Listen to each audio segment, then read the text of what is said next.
Hi everyone, welcome to another video of calculus lessons. Today we're going to look at how the limits are investigated. So this is our lesson of investigating limits. So we're going to actually define limits, define the limit. We're going to present the mathematical definition of the limit. And we're going to learn two methods of evaluating limits.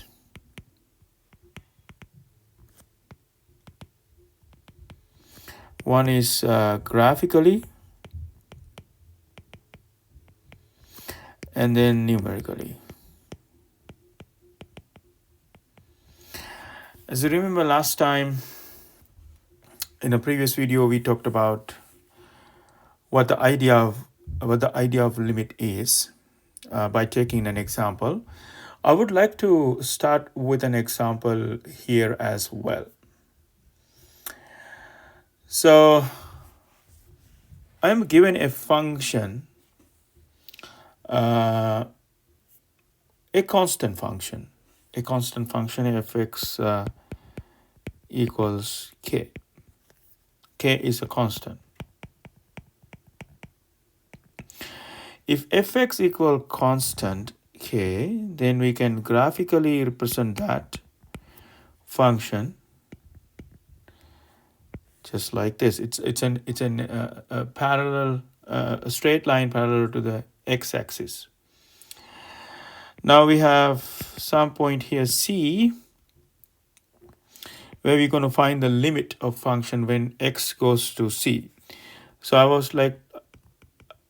would like to find the limit of fx when x goes to c. I can write k instead of fx here. Now you can see when I approach c, either from left side or right side, both going to end up at k. So if you have a constant, limit of a constant function is always equal to the constant. So bear this in mind, keep this in mind, okay? And then the other example, we also going to look at it in terms of graphically. Linear function with a gradient of 1 and 0 intercept. So you have fx equals x. Now I want to find when limit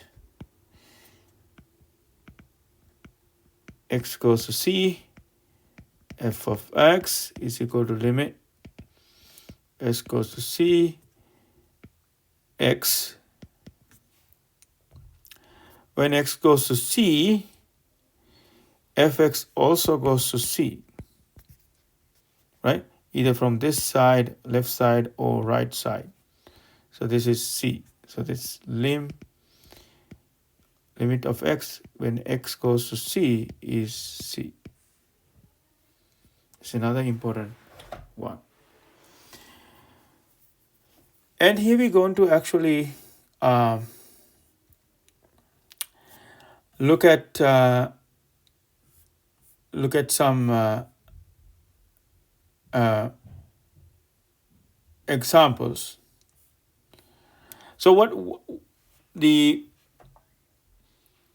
idea of limit is when the x approaches to some value, or the distance between the x coordinate and that value gets smaller and smaller, where does the function value goes? That's what we want to find. So now we're going to introduce the definition with this one.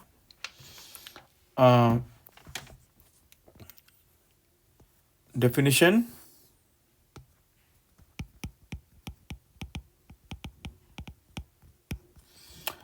uh, fx is defined of all x in open interval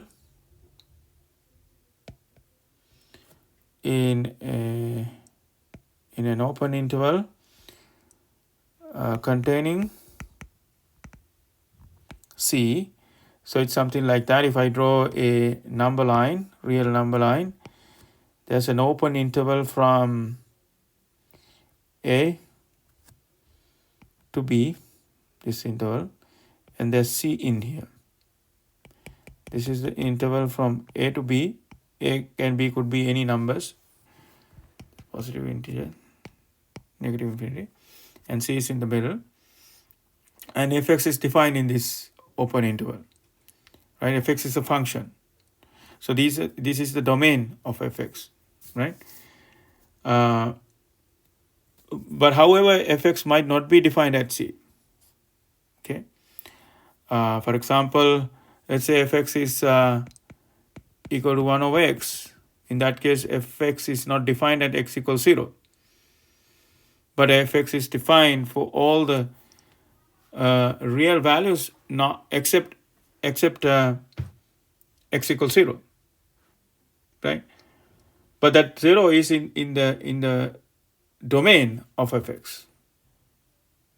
Okay, 0 is inside the interval. I'm sorry, 0 is inside the interval. It's not in the domain, but it is inside the interval. But now we can actually look at what the limit is. So if fx minus L can be made arbitrary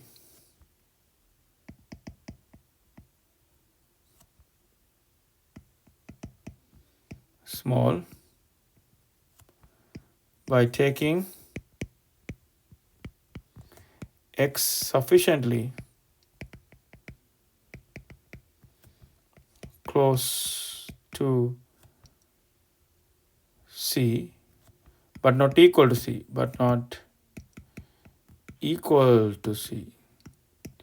It doesn't go equal to C, but it's close to C. Now it goes to close to C, it doesn't become a small number in this case. So this is not a good example for this one. So it increases a higher value when it goes to 0.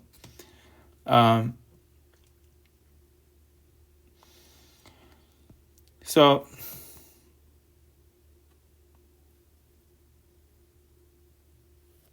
this can now, so fx minus L becomes very small, close to 0. So we can write limit x goes to C fx if this happens, if fx minus L can be made arbitrarily small by taking sufficiently close to C is equal to L. Now if I want to show this in a graphical manner, I have something like this. Now we have, let's take a very simple function.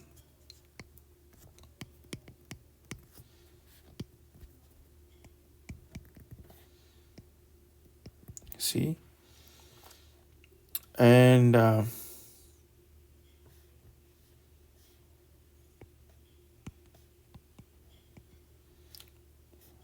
and x comes from here. So this is fx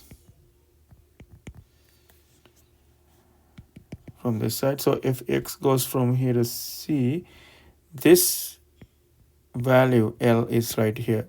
So this, when x moves towards C, what happens is this point moves along this, and then fx move close to L. Now if I start x from here, when it approaches C from the right hand side, this comes towards L, right? So that's the definition of x. So we say that fx converges to L. We say that fx converges to L as x goes to C. Okay? And yeah, so this can happen in either side. That's why this quantity is shown. It could be positive value or negative value. We say here in this case fx minus L is, here in this case fx minus L is a negative value, but we're going to look at the magnitude basically. Now I have a function fx equals 5. Now it's a constant function, right? By looking at the definition, I have to prove that lim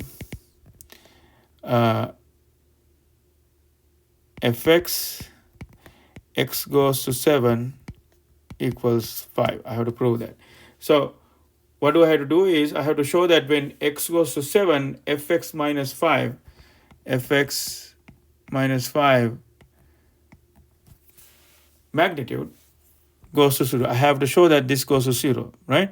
So what happened fx minus 5 when x go to 7?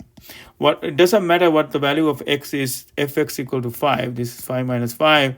So it can make arbitrarily small when f goes to 5, x goes to 7. So that means this limit exists. So that is correct.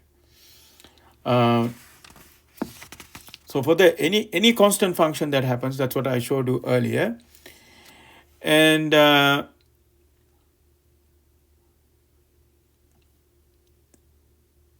it is also given that to show by using definition that this happens, lim x goes to 4 gx, where gx is 3x plus 1 goes to what? 13, right?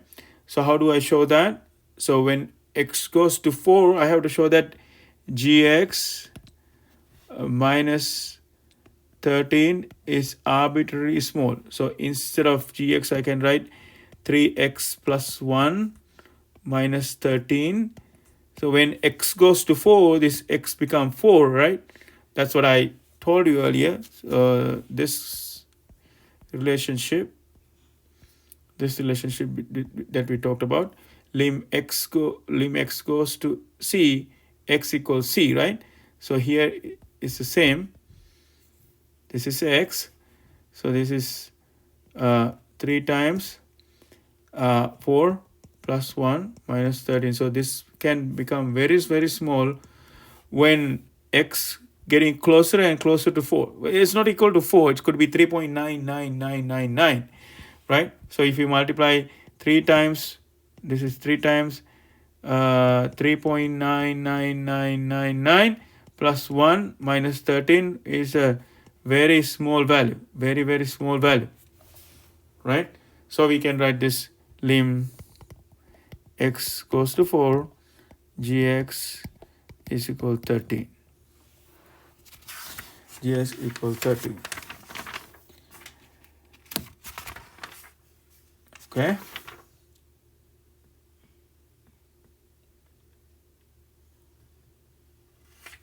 Right. So another constant function, if I get a lim x goes to 21 is equal to 21, and lim x goes to 4.2 square root of 3 is equal to square root of 3, right? Because this is a constant. Okay, this is a constant.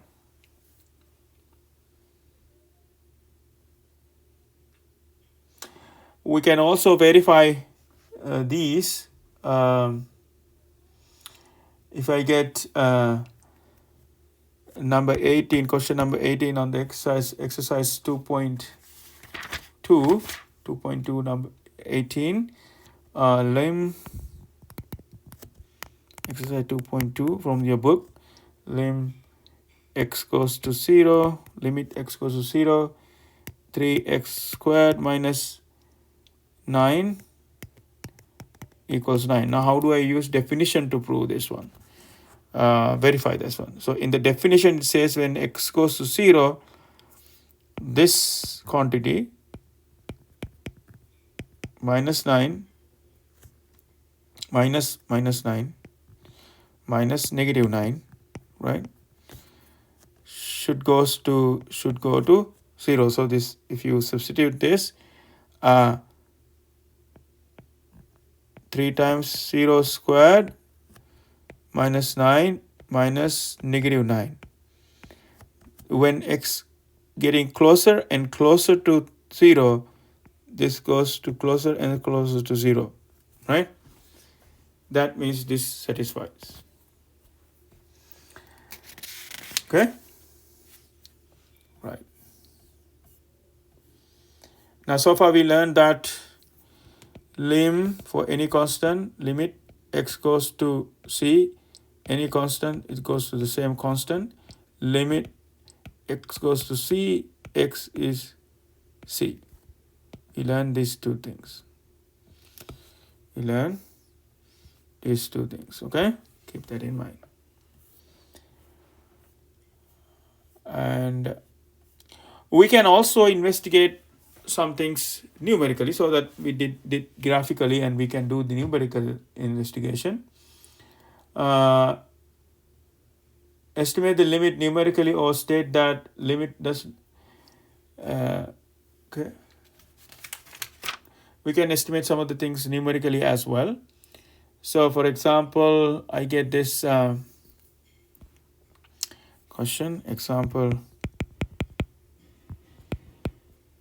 another example. So we are given gx equal 3x plus 1.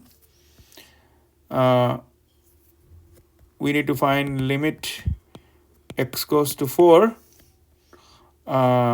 g of x,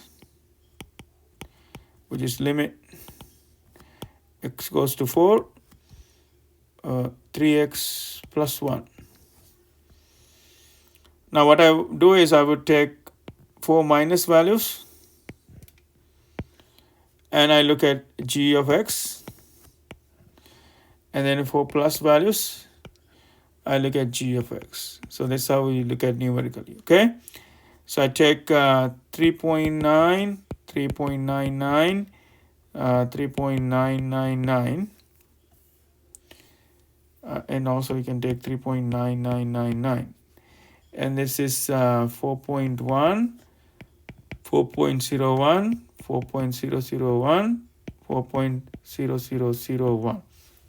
So this is getting closer and closer to 4 from the right side here, from the right side. This is from the left side, okay? So let's see. G of x is 3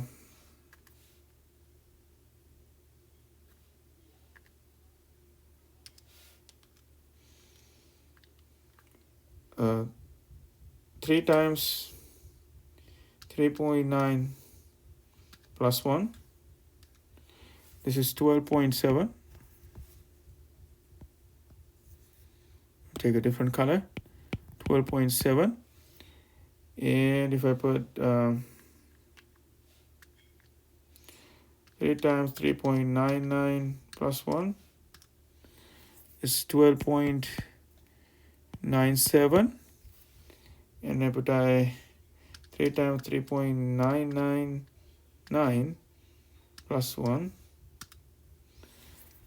12.997. And then I can put 3.9999 times 3 plus 1 is 12.99997. And then I'm going to look at from the right hand side. 3 times 4.1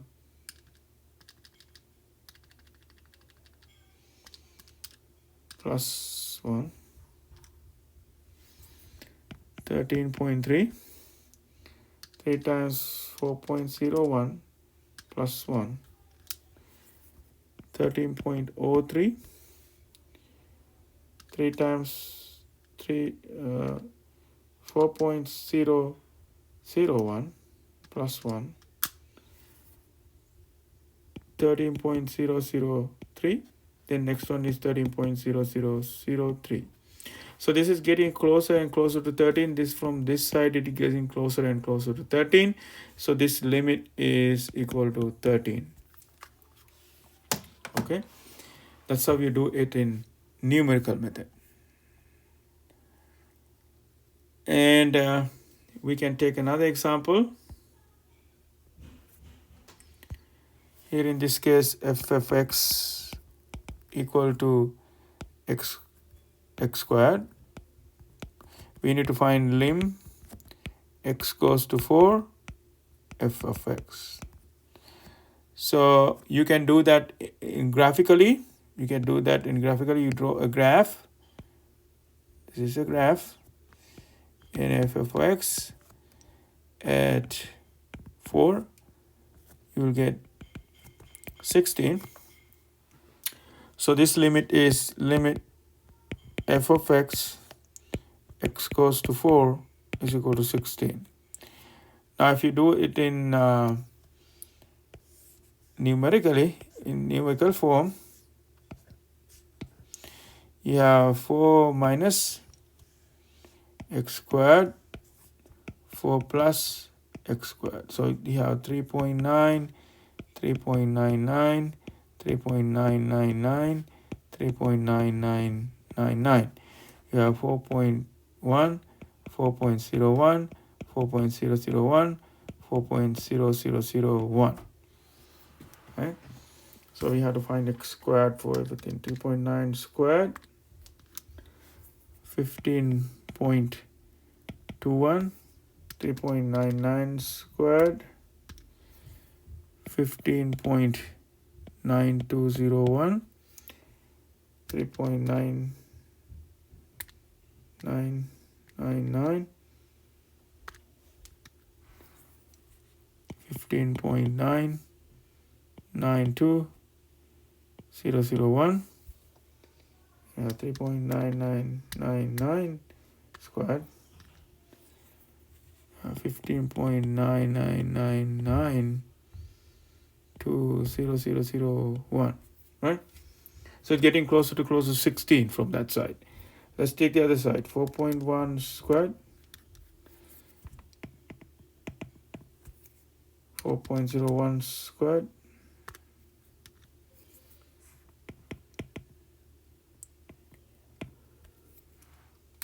4.001 squared.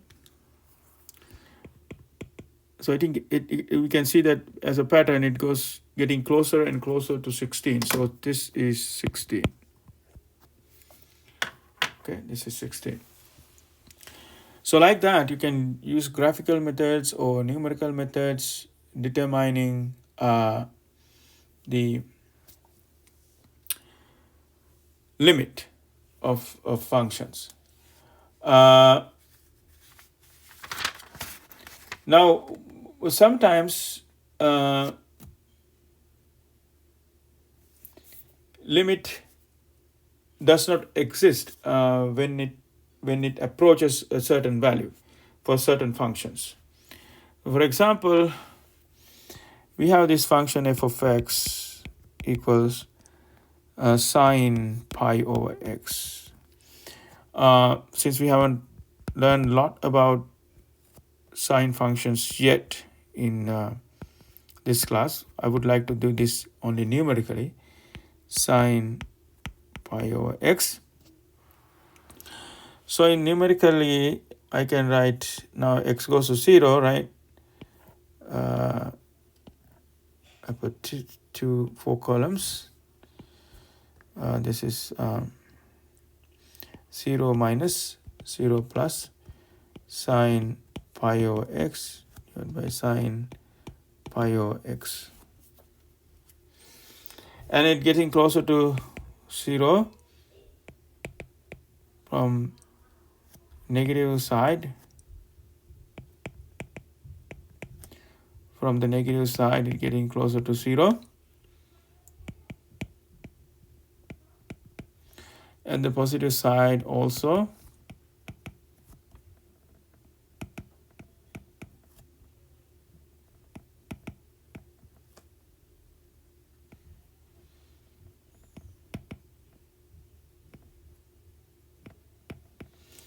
And we can see some values I have previously calculated. This is 0, this is 0.866, this is negative 0.434, and this is 0.342.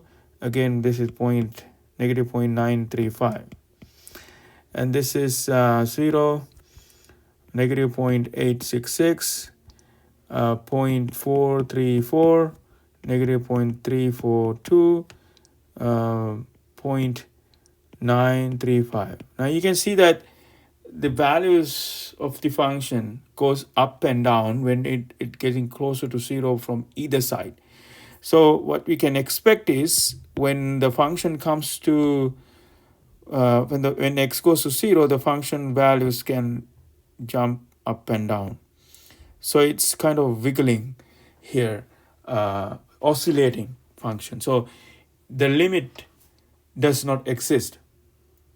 Limit does not exist, because in the previous cases you saw that the value getting closer and closer to a constant value or number, but here in this case the limit does not exist. Now, what is the condition that satisfy for the limit to exist? I iteratively said that I reiterated that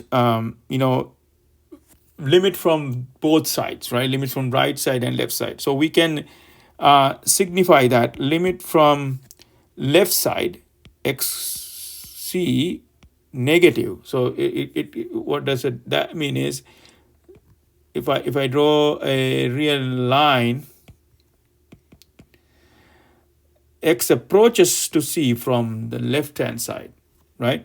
Then we look at what happens to f of x. This is called left hand limit. And when x approaches c from the positive side or the right hand side, it shouldn't be the positive side, because c could very well be a negative number. So either from it could coming from the right hand side. It doesn't necessarily mean that those are positive values, okay? But the value is higher than c. That's this mean by the plus sign. F of x, this is called right hand. Now, for the limit to exist, this left hand limit and right hand limit should be equal. The limit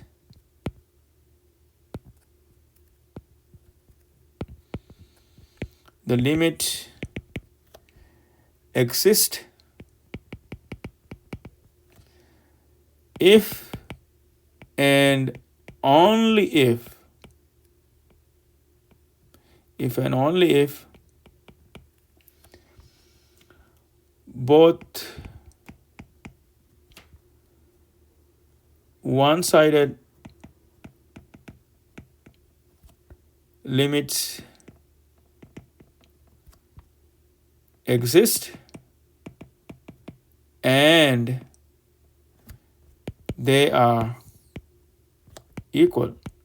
Now, both limits should exist and limit x values less than c, left hand limit should be equal to right hand limit. This is the only possibility that the limit would exist. Does that make sense? Okay, that's a kind of a definition. Okay. Now let's see. Let's take an example. Right away. Let's take an example. I would take this example where I can actually introduce another concept as well. Example 1, f of x equal x over magnitude of x. Now, when you see magnitude of x, I can define this as x when x greater than or equal to 0, negative x when x less than 0. Okay. Now I want to find left hand limit and the right hand limit. Okay. To see whether the limit exists, right? So what do I need to do? I need to find the left hand limit and the right hand limit, and I need to see whether left hand limit and right hand limit equal or not, right? That's how we see whether the limit exists or not. Okay. So first left hand limit. Okay. Left hand limit. So I can find the left hand limit. Limit x goes to 0 negatively. F of x equal limit x goes to 0 negatively. Now, if it is coming from negative number, that means x is negative. That means this x magnitude of x is negative x. So x divided by x, can I cancel those? Yes, because we cannot cancel if x equals 0, but if x is not equal 0, if x goes to 0, is not equal to 0. Okay, so I can cancel them. I can divide each other, and I get limit when x goes to 0 negatively. This is -1, which is equal to -1. We learned that rule. This is a constant, so this is coming from negative side. It becomes -1. And then we get right hand limit. Now for right hand limit, I can write limit.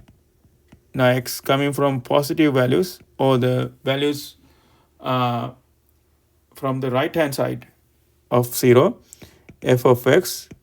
So now this function x divided by x, which is equal to 1. So limit x goes to 0 positively equals 1, which is equal to 1.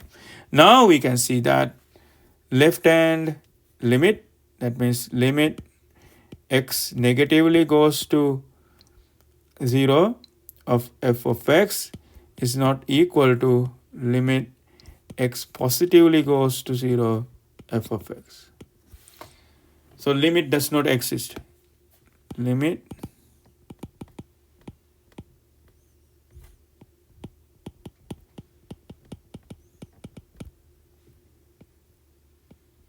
exist. Okay.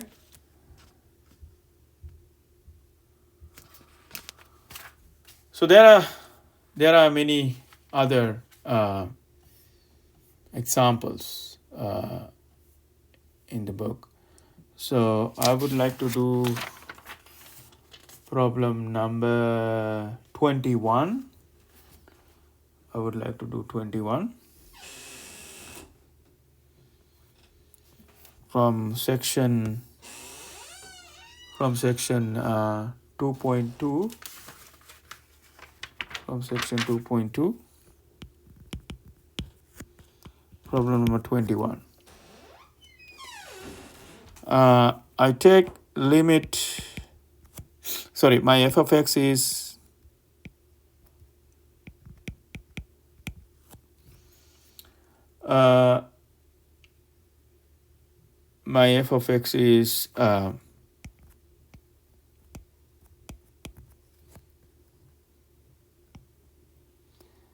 this.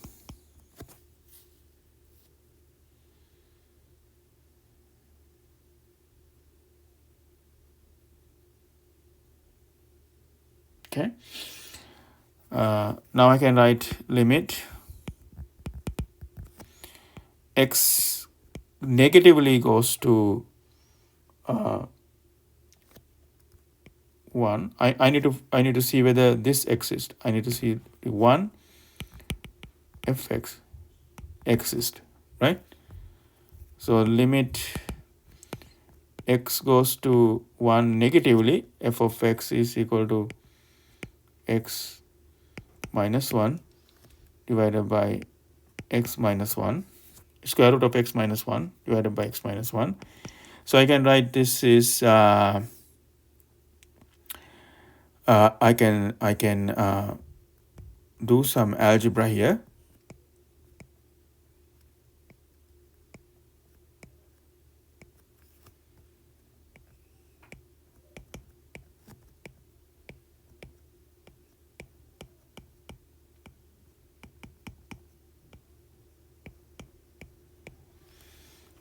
All right, limit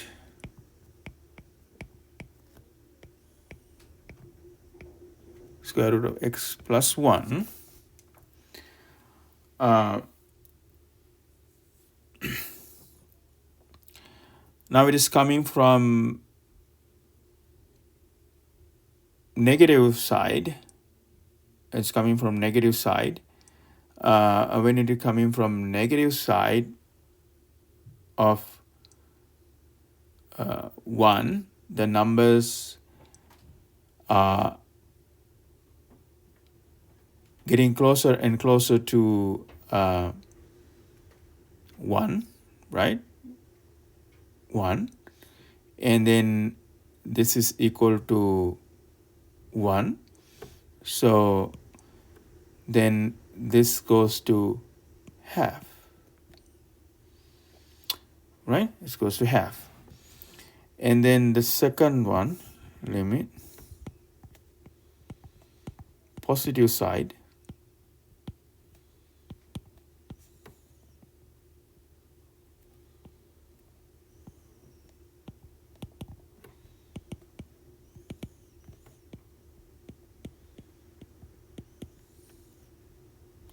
same algebra can be applied.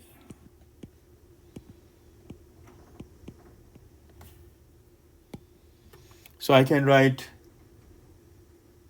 this equal to, again, half, right? Now I can see that the limit, left hand limit, and then right hand limit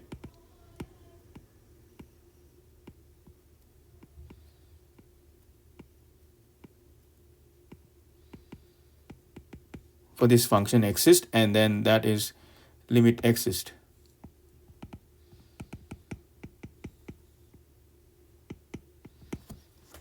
Okay, that's another example, limit exist. So when you do some problems, you'll understand more about this. Yeah. So, and the other concept that would like to see here is the infinite limits. Infinite limits.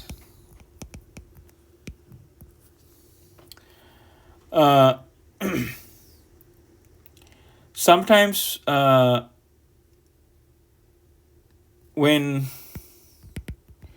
x goes to c, fx goes to either positive infinity, or sometimes x goes to c, fx goes to negative infinity. Whenever that happens, what happens is, let's say fx equals x over b, right? Or x over fx equal 1 over x minus 2. So if you put that one, this is f of x, this is x. When x goes to 2, right? When x goes to 2, what happened? This quantity, the quantity in the denominator becomes smaller and smaller and smaller, then fx becomes larger and larger, right? So it goes to infinity. And when x goes to infinity, it goes to 0. Okay, and then uh, when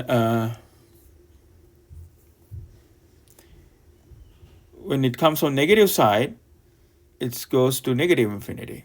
Okay, goes to negative infinity. You can see that the positive or right hand limit and the left hand limit goes to negative infinity and the positive infinity, but infinity is not a finite number, right? And that means that the limit does not exist, right? Limit does not exist.